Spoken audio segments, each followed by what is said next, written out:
first want to welcome Gunjan to this conversation. And Gunjan, once again, I don't know how many times I should thank you for coming on such a short notice and having this chat with us. Um, and we know that we just have 20 minutes of your time, so I want to directly jump into some of these questions because uh, trust me, when we were thinking about what all we want to ask you, it was like hundreds of questions, and then to narrow it down to just like a 20-minute conversation, we don't want to miss out on that.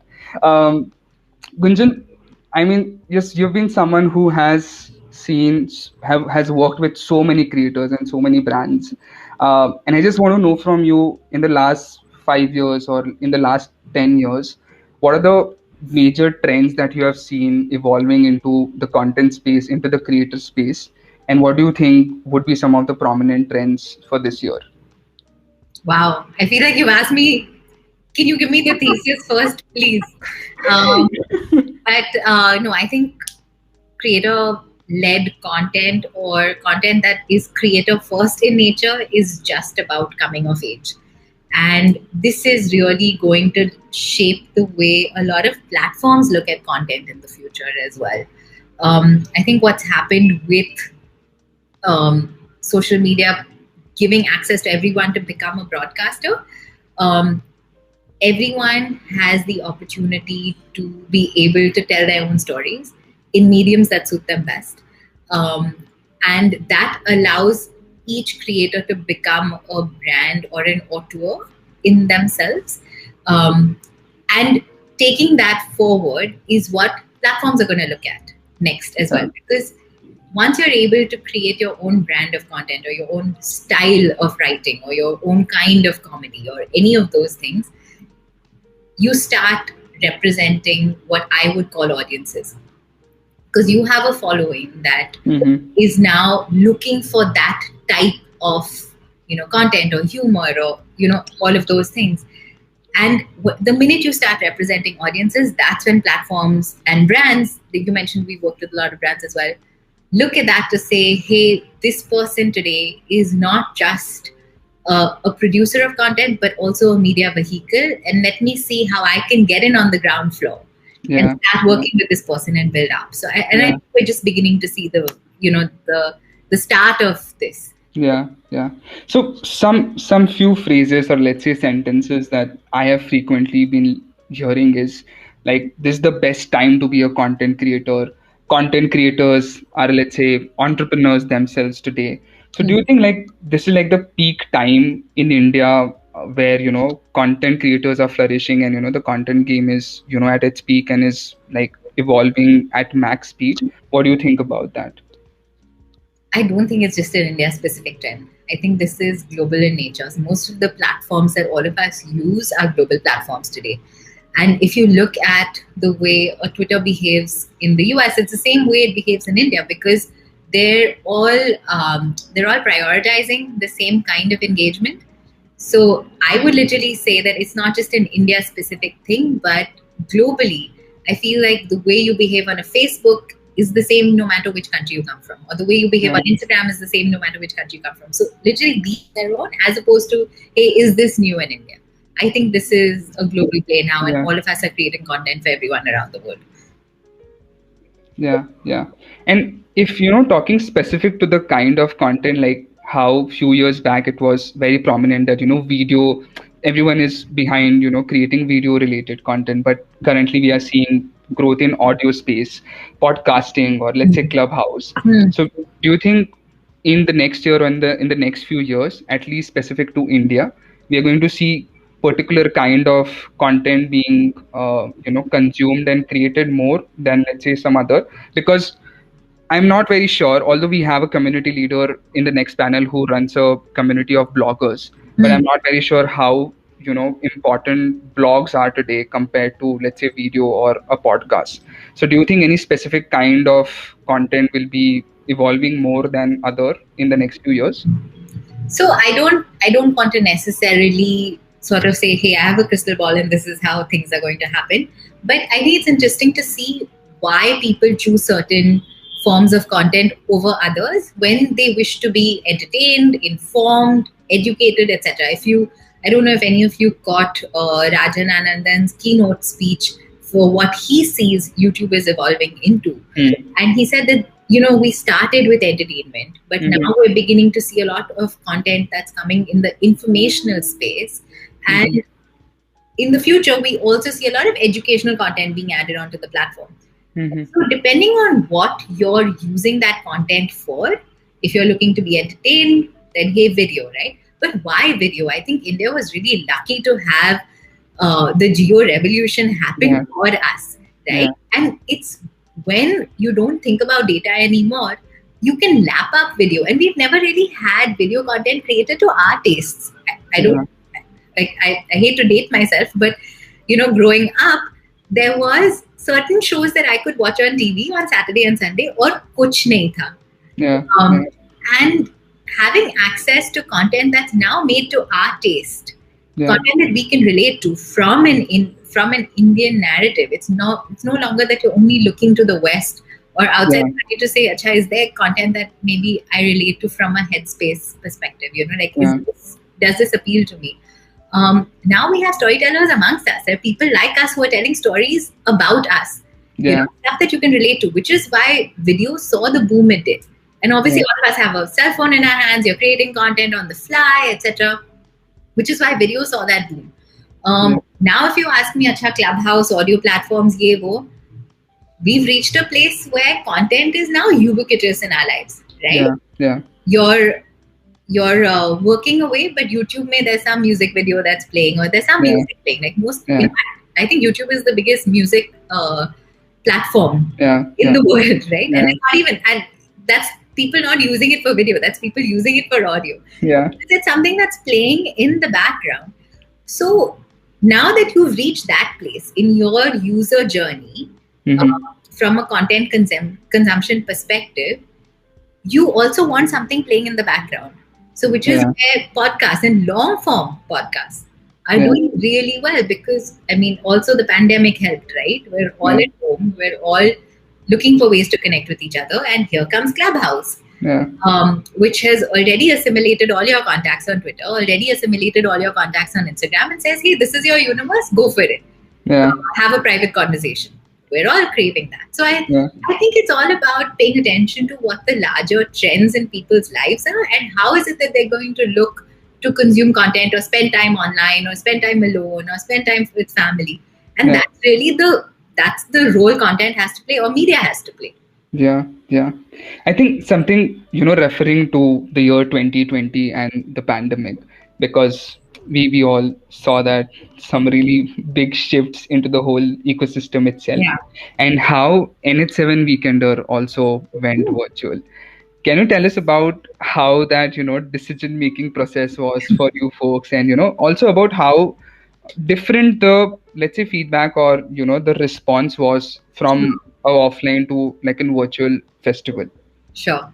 Honestly, for us, we were hoping and holding out to be able to do the festival on ground.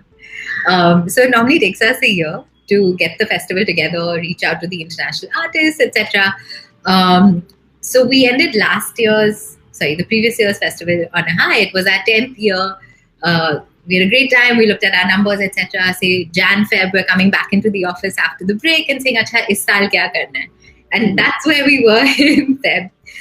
March, of course, the pandemic hits, and we're like, "Crap, what has happened?" And of course, for us, we always looked at the Bacardi NH7 Weekender as a platform that brings music fans and music artists together. And we're like, hey, if this is a platform that various people are now discombobulated, isolating in their own homes, if we can bring them together online, let's do something online. So that's when we did an Instagram live version of the festival, and we had artists from around the world perform on the Weekender handle, etc. And Instagram live was just taking off. So it's really important to keep in mind what is happening with content consumption patterns back then. So we did one in March, then we did one in April. By the time it was May, we had sworn off Instagram live. We're like, there is far too much Instagram live happening. We cannot do this anymore. So like, okay, maybe, and then there were conversations of the lockdown lifting in like June, July. Like, okay, maybe we still have time to build this festival. We would rather go back on ground. Honestly, for us to be able to enjoy something with thousands of other fans, feel that vibe, you need to be on ground. Nothing makes up for Yeah. that visceral experience of watching an act live. Yeah. Yeah. So we were, of course, hoping, but that didn't happen. And finally, in August, we took the call to say, okay, we'll do this online, but only if we can make sure that it is not as passive as a TV watching experience. Yeah. Yeah. And that's where we started building in all the other layers of what it means to experience a festival. Yeah. So actually, with the festival, we worked with Insider, Paytm Insider. They built this platform which allowed fans to speak to each other when the Oh festival. wow. So there was a live chat. So you got a sense that acha aur bhi koi hai, right? Yeah. That's the first level of acha. When you go to a festival, you're not alone, right? But Yeah. the other bit of going to a festival, apart from watching the acts on stage, is also crowd watching. Yeah. So we actually built a feature where you can send in a 15-second clip of you enjoying the festival from home and watching it along with other people, which again I thought was really special. Yeah. The third bit about the festival was the fact that, and for us, this has been very special to the festival since year one, since it was the first multi-genre, multi-stage festival in the country. So we actually maintained that online as well, where you could toggle between stages and go from one act to the other depending on what kind of sound you're vibing to at that point. So that allowed a lot of fans to sample a lot of music. So we had different stages. We had a stage dedicated to hip hop. We had a stage dedicated to like Indian independent music. We had a stage with, a lot of international artists. So you could pick who you want to watch. And that bit of the festival was, we managed to parlay that for an online audience as well via the platform. And then the kicker, honestly, for me, this was my favorite part. We actually built private rooms on the platform as well. So you could create a party code, send it to your other friends who are also enjoying the festival, and get into a private room where you can see, hear, and speak to each other while the festival is going on in the background. So you have the feed of the festival, the performances, but at the same time, you have your personal feed as well, where you can see your friends talk to each other, etc. So we tried doing all of that. But if you ask me, would you go back on ground? Absolutely. I would still pick that. But I think for a year that it was, I feel like the experience that we came up with at least helped. And I think we had record numbers. We had over 60,000 people across 3 days. We had, I think there were over 21,000 private parties that were started in that chat feature. So, and just the average watch time was over 108 minutes. Yeah, if I remember correctly, is 108 minutes, which is insane for any OTT platform as well. And for us, we realized that our competition was honestly not another on-ground music festival, right? It was OTT platforms, because that's what we're all doing, consuming content. So I think it worked out in that sense. Yeah, and I think every virtual event is now in competition with the Netflix and Amazon Prime. And absolutely. Oh, and that weekend, by the way, was the Stream Fest. The Netflix. Netflix. So, yeah, and we found that out much later. Of course, we wouldn't have programmed it on the same day. But so, super stoked with the results. And I mean, I get it. How, as let's say, organizers or curators of the festival, we can try and bring that sense of belonging or that experience to max level of doing it virtually. But how does the brand angle look at it when you're making it entirely virtual? Because when brand sponsorships or partnerships, whatever they happen based on the eyeballs, and we want this here, and the main stage and all of those things. So how did that sort of change, and were brands and organizations more open to this idea, or you had some resistance from that angle? I think it comes from the commitment that, at least our confidence has come from the commitment that Bacardi has shown since year one. And they're committed to the community itself, the music community itself. So I felt that by allowing us to continue in this year as well, they really showed up with support for a community that had been stuck at home for a whole year. And that really helped. But when it came to the other partner brands that we had, they saw the merit in the platform as well, right? It's a brand that has been built over 10 years. There is an audience that is a keen follower of this experience, and that's what I was saying earlier. Each content creator becomes a brand of their own and starts representing audiences, which is why we were so confident with the numbers that we would get. And when you look at going from that to then what can you do with brands? Of course, content offers multiple opportunities. So Yeah. we really, jumped onto that and figured that part out. I think I read this somewhere in one of your articles or in like an interview where you were mentioning about you have seen that brands are now moving more towards digital opportunities of spreading awareness rather than traditional newspaper ads or billboards and all of those things. Do you have, let's say, some numbers, or let's say to what extent this trend has happened in the year 2020, and is it still going to continue that way, or organizations and brands will move to traditional approach now as the pandemic is fading away from here onwards? So again, I'd say it goes back to where the audience is. Marketing for a brand is nothing but reaching the largest number of target audience members for the lowest amount of cost. Okay, that's marketing Yeah. in one sentence, right? Simple maths. If content gives you reach, and because of digital content, you're able to target in a very focused way, that's what you're going to go for. It's a no-brainer for a brand. However, there are brands that still have other work to do. So when you have an on-ground experience, you're trying to build an environment or an ambience which you believe best encapsulates your brand's philosophy. So Yeah. that's what you're going to focus on. It's impossible to take a car for a test drive via content, like content marketing campaign, right? Mm-hmm. But you still need to use that to raise awareness. So I think different brands across their journeys have different jobs to do, and that's what the marketing manager is going to pick depending on what gets the job done for them. Yeah.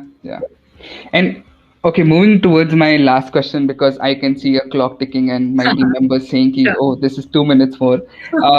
I'm really curious about knowing how do you manage such a big creator pool under OML, and what does your like day to day look like? Or, for example, how do you really help creators and comedians, musicians, and different artists really navigate about what they should do next, or and just like laying out the plans for them? So how do you do that? I mean, it's something a lot of creators and artists really struggle sometimes to do the analytical part of it. They might be the best, they might have the best creative ideas, but how to analytically walk it through on that path is something that a lot of people struggle. So how, any suggestions about that, or how do you do that? So honestly, we look to the content creators first. In our eyes, they are artists, and that's how OML has always been built, and everything that's fallen under. So OML started out as an artist management agency, and that will always be our DNA. Everything that we've built after that, whether it's producing content with creators, or whether it's now working with OTT platforms or building live events, etc., has always come as a service that we wanted to offer these creators. So honestly, we look to them to say, Acha, what are you seeing? Because for us, content creators are absolutely at the edges of those trends. And these guys are so good at knowing what their audiences want that we're working with them in tandem to see, Acha, what is it that's going to come next?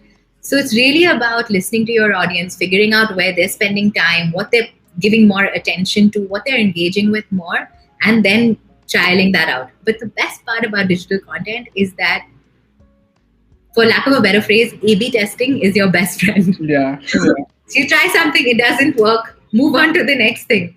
That is literally the best part of being a digital content creator. Yeah, do A/B testing. I think that's the best. Absolutely. Experiment as much as you can with your content, with your ideas, posting schedule, whatever the content game that you have to refer to. Gunjan, I think this has been like an eye opener and a very insightful and like a mind blowing conversation for me as well.